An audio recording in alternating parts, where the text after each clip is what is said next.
Hey everybody, this is Gino Reynolds from The Real Opinion here with the 2012 Opie Awards. Now why do I like to do the Opie Awards? Well, I like to do an award show that talks about movies I enjoyed over a past year, or the categories, or the actors, or things like that. And plus I like to have a few odds and ends type of awards as well. I'm not a big fan of other big award shows because I don't feel they speak for the real fan. They're done by committees and things like that, and yes, they can be real fans too.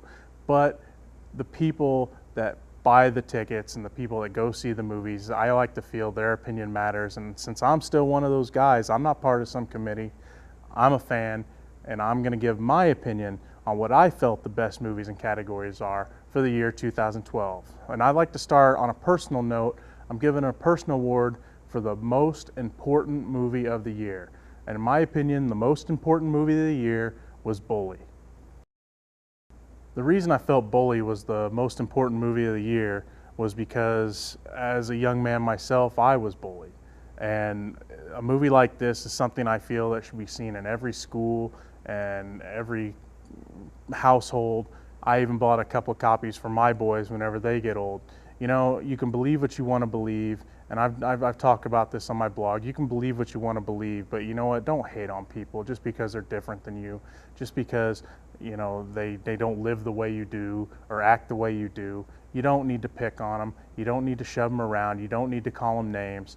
And that's what this film talks about. It talks about what can happen if that were to happen to someone. It's not going to happen to everyone. I mean, obviously I survived, but you know, many don't. And there was times I didn't think I would.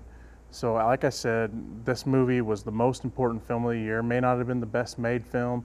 It wasn't always the most interesting. Most time it was, but the most important film of the year, the most important film of 2012 was Bully. Everyone should see it.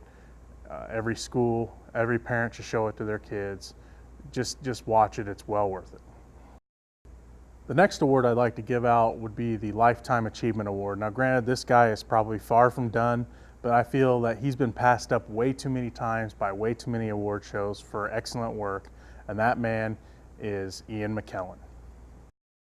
Whether it be a wizard, a supervillain, a Nazi surviving in America, or a talking polar bear, amongst many, many other roles, Ian McKellen is by far one of the greatest actors of this age and of last and of any other age. Ian McKellen takes any role he gets his hands on and makes it his own. And whenever he played Gandalf in the original Lord of the Rings trilogy, he was passed up for awards, and in my opinion, that was a crime. So this year, for 2012, I've decided to give my Lifetime Achievement Award to Ian McKellen because, quite frankly, the man deserves it. The final special award I'm going to give out is called the Long Overdue Oscar Award. Now, what is this award? It's an award given to someone that I feel has been passed up by not being nominated or not be given an award when they darn sure should have won one. The person winning this award this year has been passed up many a times for his motion capture performances. We all know who I'm going to be talking about. The first time the crime was committed was when he was passed up for his performance as Gollum in Lord of the Rings. Yes, that man is Andy Serkis. Andy Serkis has been long passed up for awards because many award shows don't consider what he does a performance. They consider it a special effect, which a lot of us in the public think that's utter and complete BS. And the fact that Andy Serkis has been giving brilliant performances in movies such as King Kong, of course Gollum in Lord of the Rings, and as Caesar in Rise of the Planet of the Apes, which by the way was the 2011 movie of the year, he's been passed up many a times. He gave a brilliant performance in that movie. He told a better story than half the people in that movie just by moving around and saying a few simple words. So that's why this year, the 2012 Opie Award for Long Overdue Oscar goes to Andy Serkis. The next award is Best Animated Movie of 2012. Now granted, I didn't get to see all the movies in 2012, so I didn't get to see all the animated movies in 2012, but the ones I did see, your winner is Wreck-It Ralph. The reason I chose Wreck-It Ralph was because of the fan service that it provided for everybody. There was little nuances and little things here and there that video game fans are gonna go nuts over.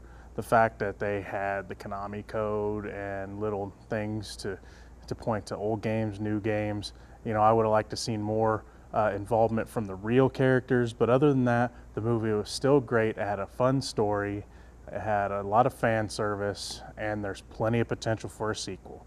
So your winner, 2012 Best Animated Movie, Wreck-It Ralph. We move on to the Best Superhero Movie of the Year. Now, granted, a lot of you probably think you know what the answer is, and you're probably right, but I will say it was a lot closer than you think.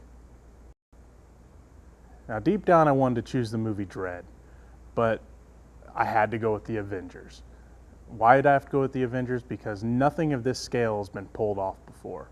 Granted, there was kind of one stinker in the whole saga that they created in Iron Man 2, but even that one, compared to the other ones, isn't that bad. And the Avengers pulled off something we never thought possible, a cohesive comic book universe in movies. You had movies that went together and movies that formed a story to bring us the Avengers, which, granted, I would have liked to seen some less generic villains, but hey, nothing's perfect, and also we got a promise for a big villain in the next phase. So your winner of 2012's Best Superhero Movie is The Avengers. The next award goes to the biggest surprise movie of the year. This was the movie that made me go, wow, that was really cool, and I didn't see that one coming. The award has to go to something that really wowed me, that really, I went into something thinking it was either going to be bad or just not good. And I went in and it really, grabbed me and took me on an adventure, and I really loved it. And that movie, the biggest surprise of 2012, has to go to John Carter.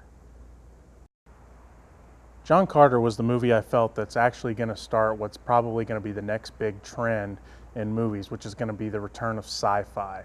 Now, a lot of people might disagree with me, but then again, a lot of people that have seen John Carter have said, yeah, it really is just a good, fun, old-fashioned sci-fi movie. And really, I wasn't expecting to have so much fun watching this film. I felt like I was watching Buck Rogers or Flash Gordon, and really, those were influenced by John Carter. Things like Star Wars and Star Trek, and real scientists and Spielberg and everyone else have admitted that the stories of John Carter were what have influenced their work and influenced characters and everything else. Superman was influenced by John Carter, and it was kind of fun to see, maybe what they got from John Carter by what John Carter the movie did.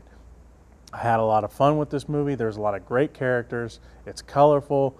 It's adventurous. There's a great ending that promises more, which unfortunately it's probably not going to happen because it didn't make enough money. But then again, they may cut the budget and make a sequel, which honestly I feel it deserves. So the biggest surprise of 2012 is John Carter. Now this one was probably the easiest, and by far the easiest choice of these awards. This is the biggest letdown award. There was only one movie that let me down so much. Now granted, it wasn't the worst movie of the year, but this is the movie that should have been one of the best, and it was by far one of the worst. And that movie is The Dark Knight Rises. Now granted, I'm sure that this movie, they had plans for having Heath Ledger reprise as the Joker and had many other plans, but with the death of Heath Ledger, they had to take the story in a whole nother direction. Now granted, you had some great characters. You had Catwoman, you had Bane, but you had this BS story about Bruce Wayne being out of commission for 8 years, and he gave up the mantle of the Bat right after Harvey Dent died in The Dark Knight, and all of that, and none of it made any sense. There was a Joker-sized hole in the middle of this. I didn't hate every bit of the movie. There was the ending. It was just long. It was drawn out. The movie, you wondered how many of things happened, why things didn't happen. Why did Bane wait for months to detonate a bomb he was going to detonate anyway? There was just a lot that didn't make sense, and I don't know where everyone's getting this. It's one of the best movies of the year. I'm not surprised, and I'm really shocked, honestly, that Oscars just didn't really give The Dark Knight any credit whatsoever. I think it may have been up for a couple of awards, but in my opinion, it deserved really not much. Like I said, there was only maybe a couple good characters. You had many of people out of character. Batman, Bruce Wayne was way out of character. The one person that wouldn't leave Bruce Wayne and Alfred, he leaves. There's just many things, and I could go on for a long time, and we've had these discussions on Facebook, and I've had these discussions with people in person. Just so you know, this was an easy decision for me. The biggest letdown of 2012 was by far The Dark Knight Rises. In February of 2012, I thought I saw the funniest movie of the year, and granted, it held on to the spot until August of 2012, when the funniest movie actually came out. Now, in February, that movie was This Means War, and by far that movie is still a very funny movie. Pretty cheesy, and it's a good cheesy date movie, but very funny, a lot of stuff for the guys as well as the gals. But the movie that came out in August that wins funniest movie of 2012 is The Campaign. Usually when you see politics and comedy, only one side's being made fun of. And what I liked about this movie was that it made fun of both sides. There was one candidate that was Republican, one that was Democrat, and they were both equally stupid, and they were both equally funny. The script was funny, the cast was funny, a lot of stupid stuff happened that made a lot of sense, and I know that sounds weird, but it's the truth. It's a very funny movie. I remember seeing it in the theater, and I laughed the whole way through. Zach Galifianakis and Will Ferrell make a great team. I'd love to see them team up again. Once again, the funniest movie of 2012 is The Campaign. The person that I picked for Best Director was someone that did not get recognized by any of the big award shows. The reason I picked this guy is because he was able to create not one, but two awesome worlds in his movie. And that man is Rian Johnson for Looper. Rian Johnson was able to create not just a future, but a further on future. And those were the two worlds that we lived in. Plus he showed a little bit of what was in between. We got to see Joseph Gordon-Levitt transform himself into Bruce Willis. He was perfect when it came to the mannerisms, just the look on his face, the way he acts, the way he sounds. And Rian Johnson is a big part of that. That's great casting.